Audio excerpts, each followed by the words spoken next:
من الشیطان الرجیم بسم اللہ الرحمن الرحیم الحمد للہ رب العالمین وصلی اللہ علی محمد وآلہ الطاہرین اللہم صلی علی محمد وآل محمد۔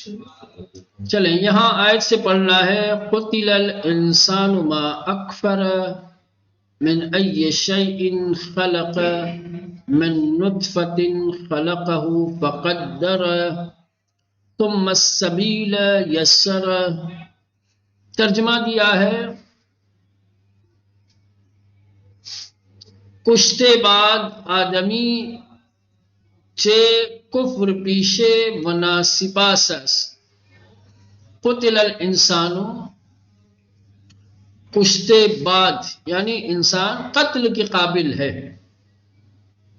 انسان کو قتل ہو جانا چاہیے۔ کیوں؟ ما اکبر کہ یہ کفر پیشہ اور ناشکرا ہے۔ من ای شیء خلق،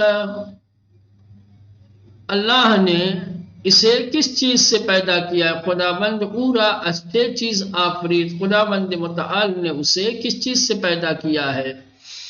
من نطفۃ خلق فقدر، از نقطۂ آفریدش، نطفئی آفریدش، اللہ نے اسے نطفے سے پیدا کیا ہے، پس انداز نمودش، اور اسے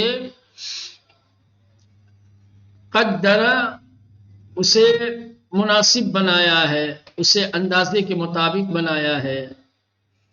ثم السبیل یسر، سپس راہ را برائش آسان گرداند، اس کے بعد اللہ نے اس کے لیے راستے کو آسان بنایا۔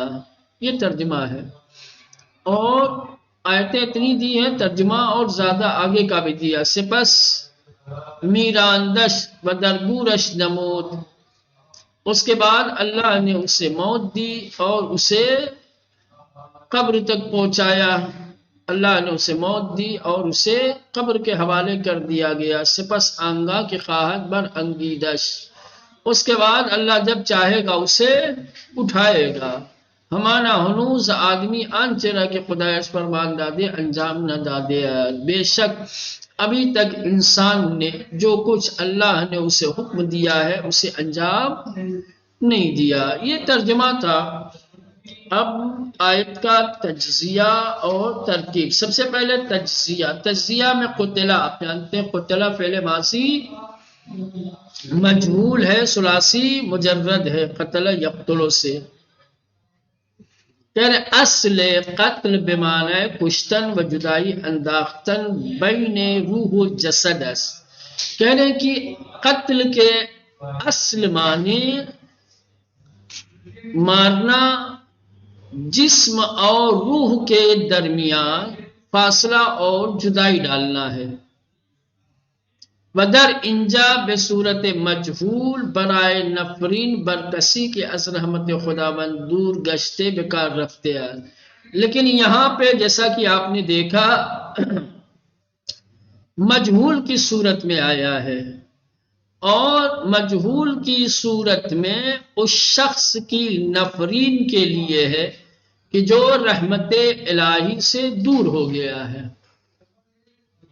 سمجھ رہے ہیں؟ یہاں بے معنی قتل کرنا جسم اور روح میں جدائی ڈالنے کے معنی میں نہیں ہے، اصل معنی وہی ہے، لیکن یہاں بے صورت مجہول آیا ہے، اور مجہول ہونے کی صورت میں کیا ہے؟ ہاں، منفور کے معنی میں ہے، جو رحمت الہی سے دور ہو گیا اس کے معنی میں ہے۔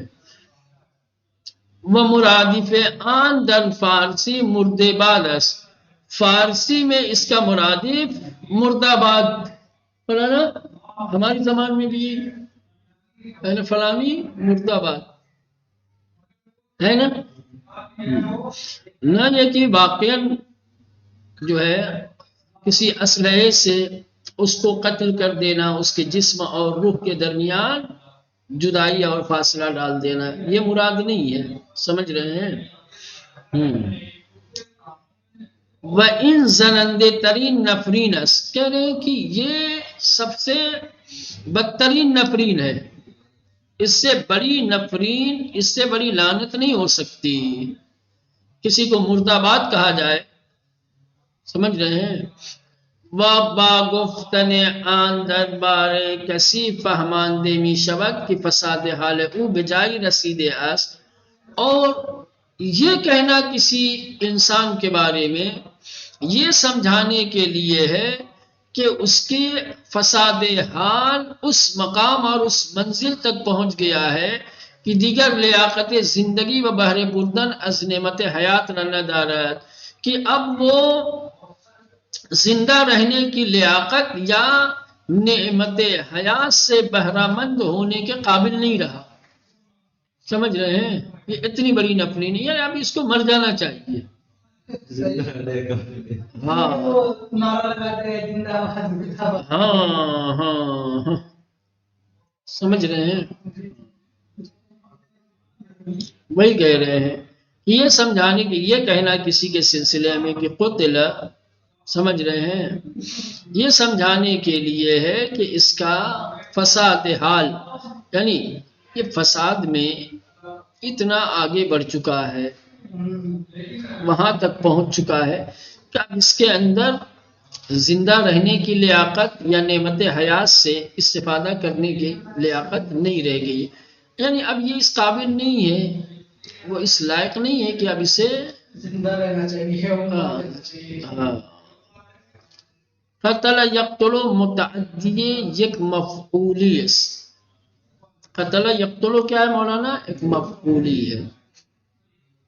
الانسان، الانسان انسان ہوگا، ہاں، ما اکفر، اب اس کے سلسلے میں کچھ احتمالات ہیں۔ پہلے یہ ہے کہ ممکن اس جملے تعجبی باشد بمعنی چے کفر پیشے بنا سے باسس، خیر ما اکفر ممکن ہے، احتمال یہ ہے کہ یہ جملہ تعجبی ہو، تعجب اور حیرت کے ساتھ کہا جائے کہ کس قدر ناسپاس اور کس قدر کفر پیشہ ہے، کتنا تعجب میں ہے نا، کتنا کفر پیشہ، کتنا ناسپاس اور ناشکرہ ہے۔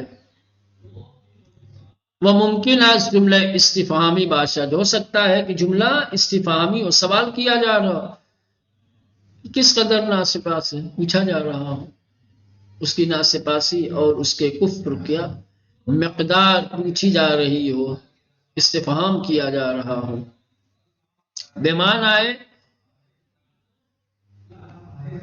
چھ چیز اورا بے کفر ناسپاسی باداشتے، کہ کس چیز نے اسے ناشکری اور کفر تک پہنچایا ہے، کیوں آخر یہ ناسپاس اور ناشکرہ ہو گیا ہے۔ تو دو طریقے کے احتمال ہیں، ایک احتمال یہ ہے کہ یہ جملہ ہو سکتا ہے تعجب والا ہو، تعجبی ہو، تعجب کیا جا رہا ہو کہ کتنا حیرت ہے، مجھے تعجب ہے اس کے کفر پہ، اس کی ناسپاسی پہ۔ ہو سکتا ہے کہ استفہام ہو، پوچھا جا رہا ہو کس چیز نے اس کو ناشکری کی اس منزل تک پہنچا دیا، کون سی چیز اسے کفر کی اس منزل تک لے گئی۔ دوسری صورت جو استفہامی ہے، یہ استفہام برائے توبیخ یا برائے اظہار تعجب است۔ اگر اس کو جملے استفہامیہ مانا جائے تو استفہامی ہونے کی صورت میں یہ اس کی توبیخ، یعنی اس کے جو ہے مذمت، اس کی تذلیل ہے نا، یا اظہار تعجب کے لیے ہو۔ البتہ ناگفتے نہ ماند کی در ان گونے موارد تعجب بے ان معنی است کہ ان مورد جائی تعجب است یا جا دارد کی تعجب شود۔ البتہ کہہ رہے ہیں کہ یہ بات نامفہوم نہ رہے کہ اس طریقے کے موارد میں، اس طریقے کی جگہوں پر تعجب کا مطلب یہ ہوتا ہے کہ یہ جو تعجب کا مقام ہے، یہ حیرت کی جگہ ہے، سمجھے، استفہام میں تعجب ہے، مقام تعجب ہے، جائے حیرت ہے، سمجھ رہے ہیں، اس طرح اس کے بعد نطفتن، نطفہ آب کم، آب مضاف، آب چه کم باشد و چه بسیار، اما بیشتر به آب اندک گفته می شود. اسم ثلاثی مزید است. پہلے نطفہ تھوڑے معمولی پانی کو کہا جاتا ہے، یا آب مضاف کو کہا جاتا ہے. نطفہ یعنی تھوڑا پانی یا مضاف پانی. پھر کہہ رہے ہیں کہ پانی چاہے کم ہو چاہے زیادہ، اما بیشتر به آب اندک گفته می شود، لیکن زیادہ تر نطفہ مختصر اور تھوڑے پانی کو کہا جاتا ہے، اور یہ اس میں ثلاثی مزید ہے. ٹھیک مولانا؟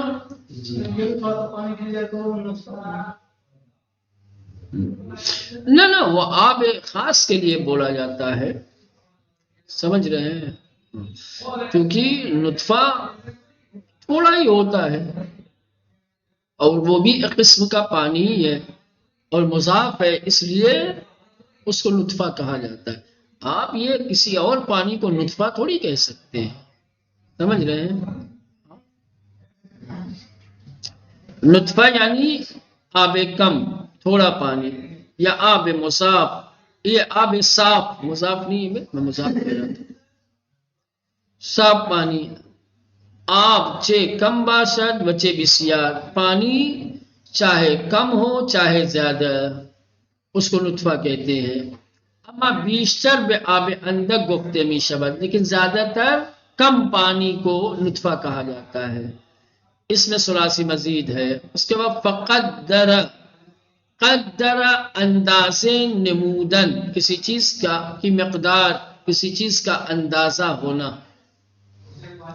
ٹھیک مولانا؟ مقدار اسی سے بنا ہے، مقدار یعنی اندازہ. فعل ماضی اسباب تفعیل، قدر یقدر، تقدیر اس کا یہی مصدر ہے. ٹھیک، فعل ماضی ہے، باب تفعیل سے ہے، اور متعدی یک مفعول. المیزان گوید قدر یعنی خداوند قدر و اندازه را در ذات و صفات و افعال انسان به انسان اعطا نمود. ہر چیز کی اللہ نے مقدار رکھی ہے، ذات میں، صفات میں، افعال میں. انسان کے اللہ نے کیا مولانا ایک اندازہ، ایک مقدار رکھی ہے. میزان میں صاحب المیزان کہتے ہیں کہ قدر یعنی خداوند متعال نے قدر و اندازے کو اس کی ذات، صفات اور افعال انسان میں انسان کو عطا کیا ہے. ہر چیز میں اللہ نے انسان کو، چاہے اس کی ذات ہو، چاہے اس کی صفات ہو، چاہے اس کے افعال ہو، اللہ نے اندازہ رکھا ہے، مقدار رکھی ہے. سمجھ رہے ہیں؟ پس انسان نمی تواند از آن گونه‌ای که برای او مقدر شده است و آن حدی که برای او معین شده تجاوز نماید. پس جب اللہ نے انسان کی ذات، صفات، افعال میں ایک اندازہ رکھا ہے، تو اللہ نے جو اندازہ رکھا ہے، جو مقدار معین کی ہے، انسان اس مقدار معین کی حد سے تجاوز نہیں کر سکتا. اللہ نے جو مقدار معین کی ہے اس سے آگے نہیں بڑھنا چاہیے. اسی لیے انسان کی ذات کی ایک حد ہے نا، اور انسان ہے، انسان ہے نا. ہاں، وہ فرشتہ یا خدا نہ بننے لگے. صفات اس کی انسانی صفات ہیں، اپنی صفات کو خدائی صفات نہ بیان کرنے لگے. اور اس کے افعال انسانی افعال ہیں، اپنے افعال کو خدا کے افعال کی طرف نسبت نہ دینے لگے. ہاں، وہ کہہ رہے ہیں کہ پس انسان نمی تواند از آن گونه‌ای که برای او مقدر شده است. پس انسان جیسا کہ اس کے لیے مقدر کیا گیا ہے مولانا، وآن حدی کی برائے معین شده است، اور جو حدود قدرت نے انسان کے لیے معین کیے ہیں اس سے تجاوز نماید، اس سے تجاوز نہیں کر سکتا. تدبیر ربوبی از ہر طرف پورا احاطے نمودے. کہہ رہے کہ خدا کی تدبیر نے انسان کو چوطرفہ گھیر رکھا ہے، احاطہ کر رکھا، چاروں طرف سے قدرت نے حد بندی کی ہے انسان کی. وہ نمی توانت بے چیزی کی برائے او مقدر نہ شدے اسب رسد. پس اللہ نے جو چیز اس کے لیے مقدر نہیں کی ہے انسان اس تک نہیں پہنچ سکتا. جو اس کے حدود میں ہے ٹھیک، ہاں انسان کی رسائی وہیں تک ہے. اللہ نے جو چیزیں اس کے حدود سے باہر رکھی ہیں، اللہ نے جو چیزیں اس کے لیے مقدر نہیں کی ہیں انسان اس تک جو تقدیر میں ہوتا ہے وہی ملتا ہے. اس کا مطلب یہی ہے، یعنی اللہ نے جو معین کیا ہے وہی ملے گا. ہاں چلیں چلے، ابھی وہ سب مجھے پتا ہے، بہت سارے سوالات ذہن میں آ رہے ہوں گے. چلے ابھی فی الحال سبیل یعنی راہ، راہ روشن و واضح. سبیل کا مطلب بھی راستہ ہوتا ہے، صراط کا مطلب بھی راستہ ہوتا ہے، لیکن سبیل کا مطلب ہوتا ہے راہ روشن و واضح. پھر اسم ہے ثلاثی مزید، یہ بھی اسم ہے اور ثلاثی مزید ہے. یسر آسان گرداند، یسر آسان بنایا، یسر آسان گرد. ماضی باب تفعیل، تیسیر اس کا مصدر آئے گا. یسر یوسر تیسیر، ماضی ہے باب تفعیل سے ہے اور متعدی یک مفعولی ہے. وہ بے مفعول دیگر خود بے وسیلہ لام تعدی میں ہو. یہ ہے حقیقت میں ایک متعدی، ایک مفعولی ہے، لیکن اگر دوسرے مفعول کی طرف اس کو متعدد کرنا ہوگا تو لام کے ذریعے سے متعدی ہوگا. ٹھیک، ہاں وہ متعدی ایک مفعولی ہے. وہ بے مفعول دیگر خود، اور اپنے دوسرے مفعول کی طرف بے وسیلہ لام، لام کے ذریعے تعدی میکنت متعدی ہوگا. ٹھیک. اماتا میراند، اماتا یمیتو، میراند یعنی مارا، اس نے مارا، اس نے موت دی.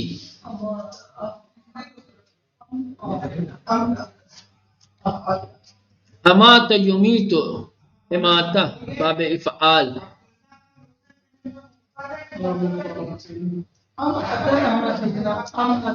وہ ابھی تعلیل کی باتیں رہنے دیں.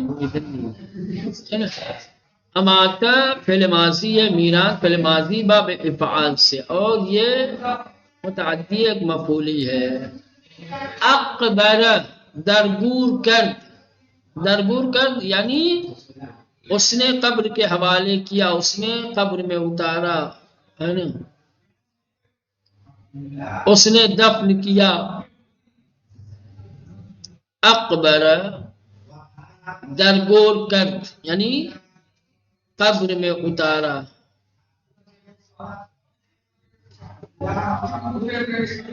امر به ساختن گور و دفن نمودن کرد، امر به ساختن گور و دفن نمودن، یہ دوسرا معنی بتا رہے امر کا.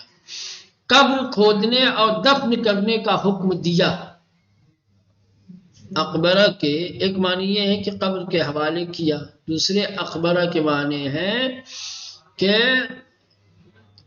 قبر بنانے اور دفن کرنے کا حکم دیا.